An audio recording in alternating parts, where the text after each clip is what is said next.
മധ്യാഹ്ന വാർത്തയിലേക്ക് സ്വാഗതം. പ്രധാന വാർത്തകൾ. ജീവനക്കാർ വീട്ടിലെ മാലിന്യം സെക്രട്ടേറിയറ്റിലെ മാലിന്യ കൊട്ടയിൽ തള്ളരുതെന്ന് സർക്കാർ ഉത്തരവ്. നടപടി മന്ത്രിമാരുടെ ഓഫീസുകൾക്ക് സമീപം മാലിന്യം തള്ളുന്നത് കണ്ടെത്തിയതിനെ തുടർന്ന് സെക്രട്ടേറിയറ്റ് വളപ്പിൽ നായ്ക്കൾക്ക് ഭക്ഷണം നൽകി സംരക്ഷിക്കരുതെന്നും നിർദ്ദേശം.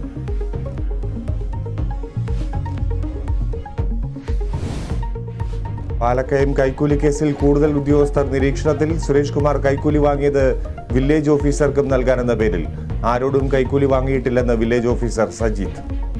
അഴിമതിയിൽ ഡോക്ടറേറ്റ് എടുത്ത ചിലർ സർവീസിലുണ്ടെന്ന് മുഖ്യമന്ത്രി.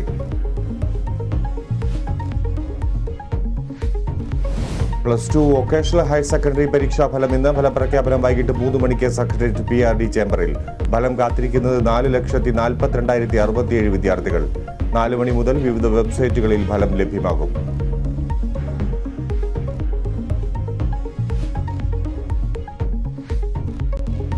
കാട് കടത്തിയ അരിക്കൊമ്പൻ കുമളിക്ക് സമീപത്തെത്തി മേതക്കാനൻ ഭാഗത്തേക്ക് മടങ്ങി. കൊമ്പൻ എത്തിയത് ആകാശദൂരമനുസരിച്ച് കുമളിക്ക് 6 കിലോമീറ്റർ അകലത്തിൽ. നിരീക്ഷണം ശക്തമാക്കി. ആശങ്കപ്പെടേണ്ട സാഹചര്യമില്ലെന്ന് വനം വകുപ്പ്.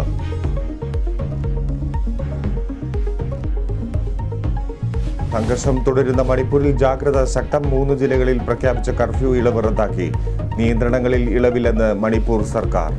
സംഘർഷ സാധ്യതാ മേഖലകളിൽ കൂടുതൽ സൈന്യത്തെ വിന്യസിച്ചു.